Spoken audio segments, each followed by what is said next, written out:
त्यांना दिला, हे फ्रस्ट्रेशन आहे. विरोधी पक्ष नेतेपद काँग्रेस त्यांना क्लीन चिट देत नाही, काँग्रेसवाले त्यांना सांगत नाहीत की तुम्ही विरोधी पक्ष नेते व्हा. त्याच्यामुळे ही चिडचिड होते आणि त्याच्यामुळे तो राग कोणावर काढायचा तर समोरच्या सत्ताधारी पक्षावर काढायचा. हे अनिल परबांनी काल केलेलं आहे आणि त्याच्याबद्दल जे काय उत्तर द्यायचं ते विधान परिषदेमध्ये मी स्वतः दिलेलं आहे. मला प्रभारी नगरविकास खात्याचा मंत्री म्हणून प्राधिकृत केलेलं आहे. ते पत्र विधानसभेच्या अध्यक्षांकडे देखील आहे आणि विधानसभेच्या सभापतींकडे देखील आहे. त्याच्यामुळे तो जो शब्द त्यांनी वापरला होता तो त्यांनी मागे घेतला.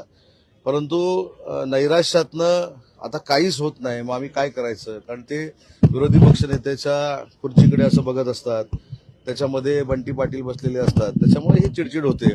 त्याच्यामध्ये काय मला असं वाटतं की जास्त मनावर घेण्याची काही आवश्यकता नाही आणि जे काय उत्तर द्यायचं ते मी सभागृहातच त्यांना दिलेलं आहे. रोहित पवार आज सभागृहात एक रिपोर्ट सादर करणार आहेत, ज्यामध्ये महाराष्ट्र जो आहे तो क्राईम मध्ये पहिला आहे असं त्यांनी सांगितलेलं आहे. तो केंद्रातच रिपोर्ट आहे आणि सगळ्यात महत्त्वाचं म्हणजे मानवी तस्करीमध्ये महाराष्ट्र 1 नंबरला आहे. गृह खात्यावरती त्यांनी पूर्णपणे आरोप लावला की गृह खातं अपयशी ठरलेलं आहे. सगळं दररोज काहीतरी एक ब्रेकिंग द्यायची असते म्हणून कदाचित ती ब्रेकिंग असेल. सभागृहामध्ये त्यांना तो मुद्दा मांडू दे, त्यांचा तो अधिकार आहे आणि त्याच्यानंतर त्याचं क्लिअरिफिकेशन सरकार देईल. सर, नाशिकमधल्या त्र्यंबकेश्वरमध्येच एक घटना घडली आहे की पोटच्या 6 मुलांना आईने विकलेलं आहे. अशा पद्धतीची ही सगळी परिस्थिती या राज्यावरती येते. खरं तर आपण विकासाच्या बाबतीत मोठमोठी घोषणा करतो, तरी मात्र या अशा घटना राज्यात होतात. नाही, याच्यामध्ये माहिती नक्की घेऊ, कशामुळे ते झालेलं आहे, का झालेलं आहे, याचा तपास देखील केला जाईल आणि त्याच्यानंतरच याच्यावर बोलणं उचित ठरेल. महापालिका निवडणुकीनंतर भाजप, शिवसेना आणि त्यांच्या इतर मित्रपक्षांना वेगळं सोडेल. भाजपची एकाची सत्ता आल्यावरती यांचा वापर झाल्यावरती सोडून द्यायला असं कोण म्हणाला? रोहित पवार म्हणतात आणि उद्धव ठाकरे देखील म्हणतात की कडीपत्त्यासारखा वापर करून फेकून दिला जाईल. या सगळ्यांचे निवडून आलेले आमदार हे महायुतीच्या अनेक पक्षांच्या संपर्कामध्ये आहेत. जर सांगायचं झालं तर युपीटीचे काही आमदार हे आमच्या संपर्कामध्ये आहेत. त्याची प्रचिती तुम्हाला 1 महिन्याभरामध्ये येईल. तसं ज्यांनी हे वक्तव्य केलं त्यांच्या पक्षाचे आमदार हे अजितदादांच्या संपर्कामध्ये आहेत. त्याची प्रचिती तुम्हाला 1-2 महिन्यामध्ये येईल. आणि त्याच्यामुळं नक्की आपण स्वतः काय करायचं हे काही लोकांना कळत नसल्यामुळं अशा पद्धतीची वक्तव्य होतात. इथं कुठेही महानगरपालिका झाल्यानंतर महायुतीमध्ये मतभेद निर्माण होतील, भाजप आम्हाला वाऱ्यावर सोडेल, हे त्यांचे जे काही मनसुबे आहेत हे ऑलरेडी विधानसभेला पण धुळीला मिळाले, या स्थानिक स्वराज्य संस्थेमध्ये देखील धुळीला मिळाले. आणि तुम्ही 21 तारखेला परत एकदा माझ्याशी ज्यावेळी चर्चा कराल त्यावेळी हे सगळे जे पक्ष आहेत जे आमच्यावर टीका टिप्पणी करतायत यांची दखल देखील घेतली गेली नाही निवडणुकीमध्ये स्थानिक स्वराज्य संस्थेच्या, असं चित्र महाराष्ट्रामध्ये आहे. चंद्रकांत खैरे असं म्हणतात की 35 आमदार आता तुमचे म्हणजे शिंदे गटाचे भाजपात जाणार उदय सामंतांच्या नेतृत्वामध्ये. याचं उत्तर मी दिलेलं आहे.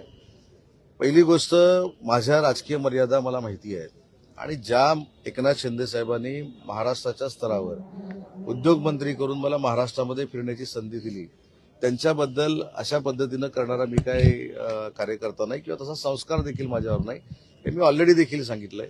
पण एकनाथ शिंदे साहेबांना मी एवढ्यासाठीच धन्यवाद देईन की मला उद्योगमंत्री केल्यानंतर अनेक लोक माझी महाराष्ट्राच्या स्तरावर दखल घेत आहेत, हे माझ्या दृष्टीनं अतिशय चांगलं आहे. आणि जे पराभूत झाले 2दा-3दा त्यांच्या सर्टिफिकेटची मला आवश्यकता नाही.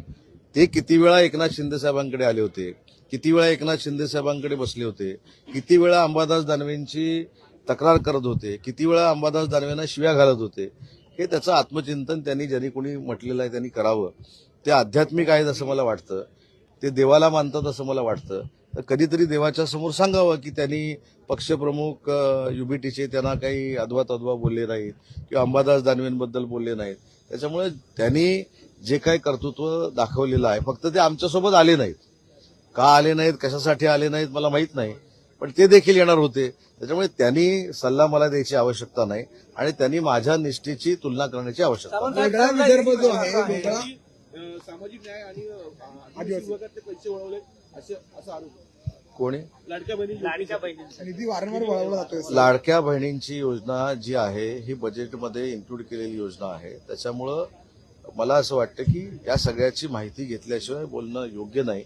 परंतु लाडकी बहीण योजना बंद होणार नाही ही हमी सरकारनं दिलेली आहे आणि त्याच्यामुळे दुसऱ्या योजनांवर परिणाम होतो अशातला भाग नाही. वेगळ्या विदर्भावरती काम सुरू आहे आणखी काही पुरावे समोर आले त्याच्यामुळे थेट डोळा अजितदादांचा होता त्या जमिनीवर असं निष्पन्न होतं.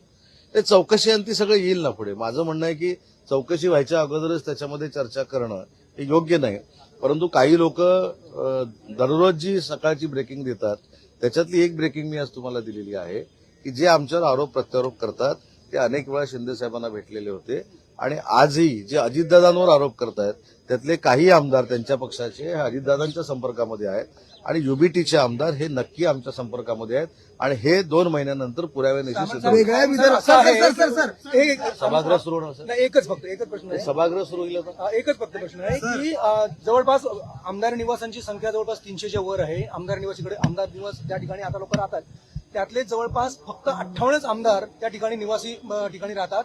लाखो करोडोंची उधळपट्टी करूनही आमदार निवासाचा उपयोग केला जात नाही. ते जे करतात त्यांचे फक्त पीए राहतात. त्यामुळे बाकीचे मंत्री आमदार हे 5 स्टार मध्ये राहतात. ते जे करतात त्यांना तुम्ही विचारा. मी स्वतः शासकीय बंगल्यात राहतो.